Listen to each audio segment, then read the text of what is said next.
बिहार के सड़क के साथ साथ पुल पुलियों की भी जो मेंटेनेंस की जो विजन है उसको भी हम एक नाजीर के रूप में देश के सामने पेश करना चाहते हैं। कुछ बात है, जब आपने जनता ने आपको प्रचंड बहुमत दिया है तो उतनी दुगनी ताकत से आपको काम भी करना पड़ेगा।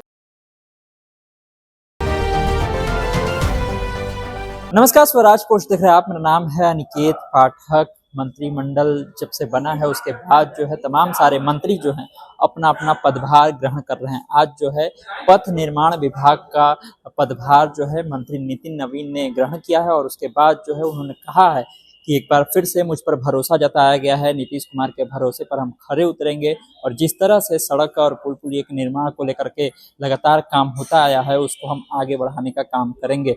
जिस तरह से भरोसा जताया गया है उस भरोसे पर हम खरा उतरने का प्रयास करेंगे। और भी जो सवाल हैं सड़क को निर्माण को लेकर के और कई जगह पर जो चीज़ें हैं उसको लेकर के पूछा गया और उस पर भी उन्होंने जो है जवाब दिया। हम आपको बता दें कि उनको जो है 2 मंत्रालय मिला है। पहला मंत्रालय जो है पथ निर्माण विभाग है और दूसरा विभाग जो है वो नगर विकास विभाग है। फिलहाल जो है उन्होंने पथ निर्माण विभाग का कार्यभार संभाला है और संभालते ही उन्होंने जो कुछ भी कहा है वो आप सबसे पहले सुन लीजिए। देखिए, मैं ये मानता हूँ कि हमारे माननीय मुख्यमंत्री नीतीश कुमार जी ने जो भरोसा मुझ पर जताया है, हमारे केंद्रीय नेतृत्व ने जो उम्मीदें हमसे की हैं, उन उम्मीदों पे खरा उतरना।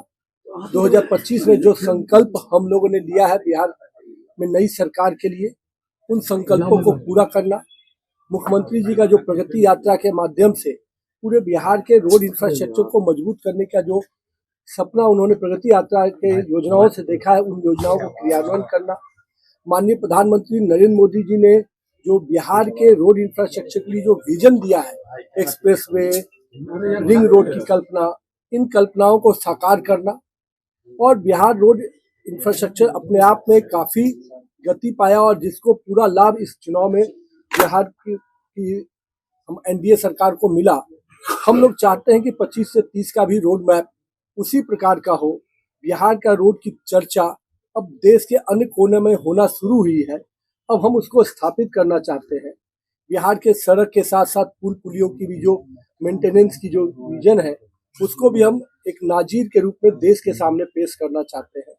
और इन सब चीजों के विजन के साथ नरेंद्र मोदी और नीतीश कुमार का जो नेतृत्व हमको विजन दिया है इस राज्य के विकास के लिए, उस विजन को आगे बढ़ाने का काम हम लोग करेंगे। क्वालिटी हम लोग के लिए मुख्य मापदंड है और साथ में गुणवत्ता के साथ विकास और योजनाओं का क्रियान्वयन समयबद्ध तरीके से करना, ये सब हमारी प्राथमिकता रहेंगी। बहुत जल्द 15 दिन के अंदर आपको पूरे रोड मैप के साथ हम आपके साथ चर्चा करेंगे। आप सबको भी धन्यवाद देता हूँ, साथ में माननीय मुख्यमंत्री जी, माननीय प्रधानमंत्री जी को, अपने केंद्रीय नेतृत्व को, अपने प्रदेश नेतृत्व को कि बिहार में फिर से पथ निर्माण की दृष्टि से मुझे काम करने का अवसर मिला है। मैं अपने विभाग के अधिकारियों के सहयोग से, अपने अभियंताओं के सहयोग से बेहतर मॉनिटरिंग के साथ काम करूं। देखिए, मैं वो सारी चीजों पर 15 दिन के अंदर आपसे चर्चा करूंगा। माननीय मुख्यमंत्री जी का जो लक्ष्य है प्रगति यात्रा के माध्यम से, मैंने उसी की चर्चा की है कि जो हमारा लक्ष्य 4 घंटे के अंदर का है उसको क्रियान्वयन करना। कई योजनाएं प्रगति यात्रा के होने से, सुलभ संपर्कता पथ की योजनाओं होने से निश्चित रूप से ये काफी दूरियां जो कमेंगी। लेकिन आने वाले समय में जो हम लोग का सपना है कि बिहार में 2027 तक हम 4 घंटे का सफर को पूरा करें और साथ ही साथ बिहार के हर गांव से 40 किलोमीटर कोई 4 लेन सड़क गुजरे, इसकी कल्पना पर हम लोग काम कर रहे हैं। सर, विकसित बिहार की बात हो रही है, उसको लेकर क्या कुछ खास करने की आवश्यकता है बिहार में? देखिए, विकसित बिहार का सपना के जो बुनियादी ढांचे थे, सड़क, बिजली और पानी, या बिहार की सरकार ने उन पर काफी बेहतर काम किया। अब 25 से 30 का जो समय है वो अब इन बुनियादी ढांचाओं के आगे जाकर निवेश और बेहतर कनेक्टिविटी के साथ अब बिहार विकसित बिहार कैसे बने उसकी कल्पना पे हम लोग काम करेंगे।